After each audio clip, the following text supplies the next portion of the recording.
Yes guys, what is going on? Welcome back to the channel and welcome to episode number 16 of our EAFC 26 career mode here with Werder Bremen. Hope you are all doing well on this fine Monday. Hope you've all had a good weekend. Obviously Premier League is back after the international break, so something for us all to enjoy over the weekend, so I hope you have had a good one. But we start off this episode with a loan offer for Mick Schmetgens from Blackpool, moving over to England on a 1-year loan deal, and hopefully we will be able to see that one go through. Not a player that we're going to get in the first team anytime soon, so it'll be good for him to go out, get some experience behind him, hopefully come back a better player, and then potentially build into our first team in the future, depending on how he does on loan. But we'll have to wait and see to make sure that loan deal does go through before we start making any plans going forward for him. But before all that, we do jump into the first game of the episode away from home at the Volkswagen Arena against Wolfsburg, and it's us who get a better start in this one. Just 13 minutes in, ball falls to the new boy Machino. He plays a really good ball into Schmidt down the right hand side, looks to get the shot in from a tight angle, but manages to put it into that far corner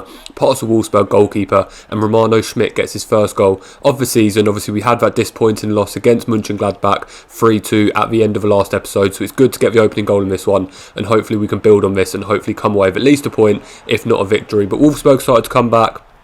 Decent shot there from them, but a good save from Karl Hein, and then just a couple minutes later the ball did fall back through to Kaminski. He plays it back to Meyer, and Meyer plays it into Chiesa. Chiesa gets a good shot, unfortunately for him, saved by the goalkeeper, and Lovre Meyer does manage to get the rebound and does manage to put one in the back of the net to give Wolfsburg back to 1-1. Good first save from Karl Hein, but unfortunately couldn't keep out the second shot, and the scores did come level. And just before half time, it's Schmidt from long range, gets a decent shot from him, but from that range it's always going to be difficult to beat the goalkeeper, and it does get tipped behind for a corner kick, which Bangula will play in.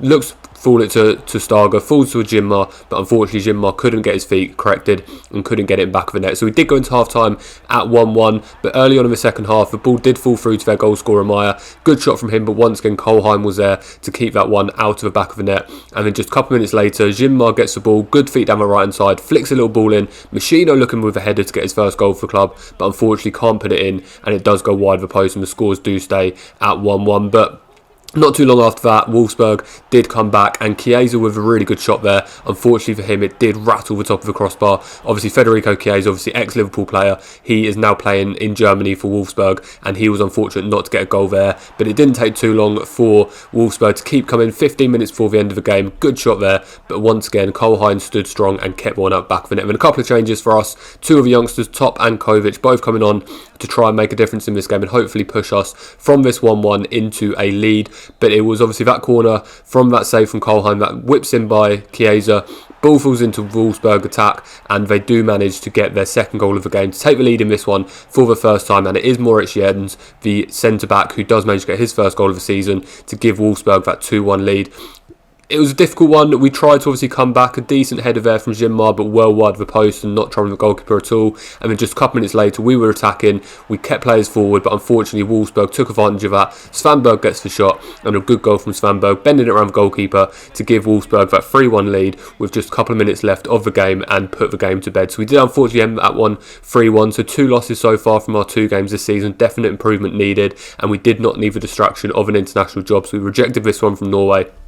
And then we did reach deadline day of the transfer window. Obviously bought a couple of players in this season, but the budget is a little bit restricted. We get confirmation that Schmetgen's loan to Blackpool has gone through, and we do go in to try and sign our final player of this transfer window. And who is going to walk through the door, which manager is it going to be? It's Antonio Conte. But no, we are not trying to sign a Napoli player. Antonio Conte is actually the manager of Manchester United on this, and the player we're looking at is Diego Leon, the young Paraguayan left back from Manchester United, looking to get him on loan. No obligation to buy or anything like that. 50-50 wage split, and Conte is more than happy to let him go. Obviously not part of their first team plans, but can definitely be part of our plans. And the confirmation does come in. We do sign Diego Leon on a 12-month deal. And you can see they're 68 rated, not quite as good a rating as Finkgraf, but you can see here from his stats, some good stats in there, definite improvement to be had, but massive potential on him. And although there's no obligation or option to buy, who knows, at the end of this season, potentially we will bring him into the team and potentially bring him in as a permanent signing. So we'll obviously have to see how he goes against Finkgraf from that left back position, and we'll see what happens going forward. But that did bring an end to deadline day, some big movers in and around Europe this season. some massive ones in there, to be fair, and even the lower ones, we're halfway down page there, and you're already looking at £50 million players like Jurin Timber and Jeremy Frimpong. So some big movers and shakers around Europe. But now the transfer window's over, we need to obviously concentrate internally, and that does mean we need to have a look at the youth academy. And the first of those is a German striker we are looking to get into the youth academy. Obviously, we've got Machino up top, we've got Ginmar up top, we've got Top on the bench as well. So we've got some options in there, but it's always good to get a good young German striker in. And then the second player we were looking for from Colombia in South America for 6 months was a fullback, either left back or right back. And hopefully we can find some gems out in South America, and obviously the striker from Germany as well. So we'll monitor that one, see how that one goes. But then we did get a message from another youngster, not from Youth Academy, a youngster who's already at the club. Stefan Smarkalev says he feels like he's been making progress lately. He wants to obviously look at a new contract, and he wants to stay at the club. So we did go straight away. He's a good young goalkeeper, good potential on him, so we did go straight in to try and get his contract sorted. He's only got 9 months left, so obviously don't want to lose him on a free contract, but unfortunately it says he's not open to renewing his contract because he's submitted a transfer request. Obviously put in a transfer request a little while ago, but obviously he came back to us and said he wants to look at a new contract, so we thought, brilliant, he's happy to sign a new contract, we'll go and negotiate with him. But unfortunately he's still got his transfer request in, which means we cannot negotiate a new deal. And like I say, we've only 9 months left of his deal. He may be a player we will potentially lose at the end of the season and not be able to keep hold of. We'll have to see how that goes. We'll definitely try and give him some game time this season, more so in the cups, but obviously if we can in the league as well, just to keep him happy. And then potentially, if he is happy, we can potentially get him a new contract later on down this season. But we go into the second game of this episode, third game of the season, and it is against the team from the capital, Union Berlin. It was us who took the kickoff. Schmidt tries to get past the defender, but unfortunately couldn't. His step overs didn't work. It's Skark who brings the ball forward straight away, falls it into Lubicic. Lubicic plays it out wide to Cohn. Cohn down that left hand side, flicks the ball in. Rosenfelder tries to get the clearance, can't quite get his feet together, and just 2 minutes into the game, straight from kickoff, Union Berlin do take a 1-goal lead, and it's a really early goal for them to score from Yannick Harborough, and it's going to be a difficult one for us in this game. Obviously, if they're scoring within 2-3 minutes, we knew it was going to be a difficult game, but we gave it our best shot. 10 minutes in, we do manage to get our first goal and get the equaliser, and it is that man, Shuto Machino, gets his first league goal for the club. Obviously, the Boniface replacement after Boniface's season last season, we knew we needed to bring someone in who could replace his goals, and if Machino picks up his scoring form now, he's got his first, hopefully he can be that man. But we kept coming after that one, it really picked us up. Schmidt with a good chance there from a tough angle, but unfortunately saved by the goalkeeper, and then Machino plays the ball in. Ginmar with his left foot fires that one low into the corner and puts us in the lead 20 minutes in. So we went 1-0 behind early on, but we have now got the lead of this game. But Union Berlin we're going to keep coming. A good first time shot there from Skark, but a good save from Cole Hine to tip it around the post for a corner kick, and it's the goal scorer Harborough looking to swing this one in. Falls to Kadira. Kadira looks to play it back out. Swings one in, falls into Lubicic. Good header from the defender to just knock that one over the top of the crossbar and put it away from danger. But the corners kept coming. We've got a series of corners coming here. Harborough would once again the ball in. Looks like we managed to get the clearance, but it falls to Cole, the left back. Good shot from him, but once again Cole Hine stood strong. It would have been a shame if he did concede it on, to be fair, because it was fairly straight at him, but it was a powerful shot, so fair play to Cole Hine for saving that one. And then from the resulting corner, once again, we look like we've managed to make it clear this time. Schmidt looks to play the ball, but unfortunately Cole keeps that one out. Falls to Querfeld. Querfeld looks to play it back inside, plays it into Reni Kadira. Kadira plays it into Lubicic in a good position, gets the shot first time, but once again it's that crossbar that saves us and keeps ball out the back of the net. So we've held on to that early pressure, and we did manage to go into the break with that 2-1 lead. And then early on in the second half, it's Bangula who picks ball up from a good flick on header, cuts inside, looks to beat his men, looks to fire the shot across the goalkeeper and does get the goal for Sami Bangula, does get his first goal of this game and his first goal of the season, and gives us a 3-1 lead, and hopefully that should be enough for us to see through this game. But we weren't going to stop there. Machino plays it into Ginmar. Ginmar looks to flick another one back into Machino. Good header from Machino, but unfortunately the goalkeeper was there to tip that one round the post for a corner, and Machino couldn't get his second of the game. And then from a goal kick just a little bit later on, Finkgraf gets the header, falls into Bangula.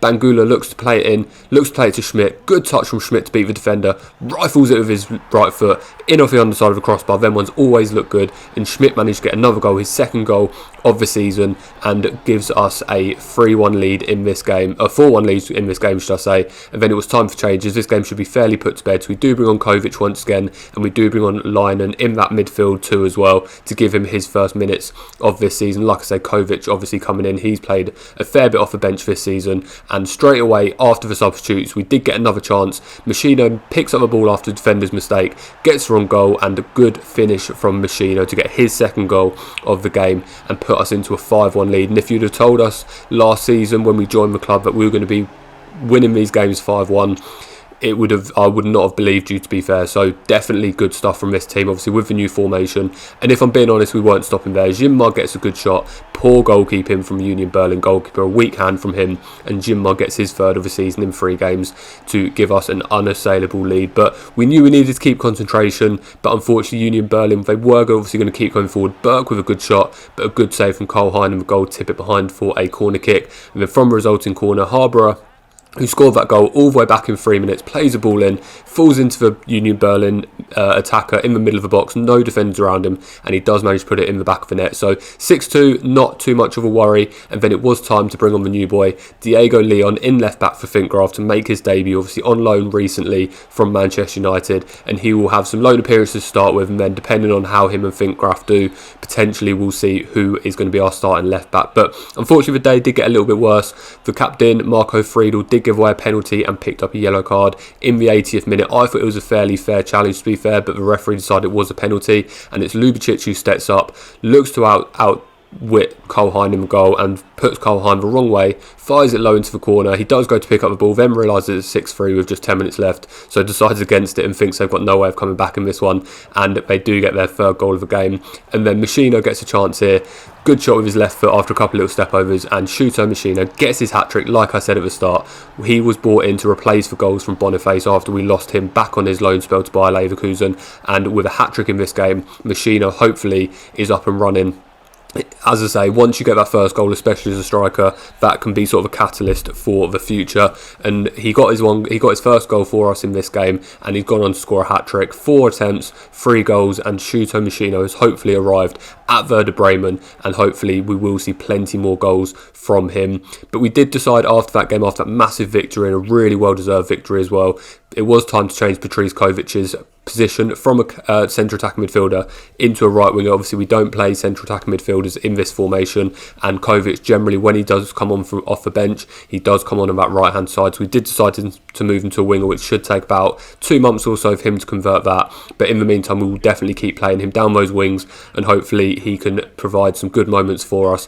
But then we do go into the third game of the episode, obviously focus on Shuto Machino after his hat-trick in the last game, and it is against Stuttgart, who, if you remember, we played last season. It was a fairly boring game. We did lose that one 3-0, and to be fair, this one didn't have that many intense moments either. It was Stuttgart who took the lead though 20 minutes into the game. The first real highlight, flick ball in from right hand side, and it's Chris Fulrick who gets the header, beats his defender, and puts the ball in the back of the net to give Stuttgart a 1-0 lead 20 minutes into the game. And then just about 10 minutes later, it was Stuttgart once again attacking. The ball falls to Kittel.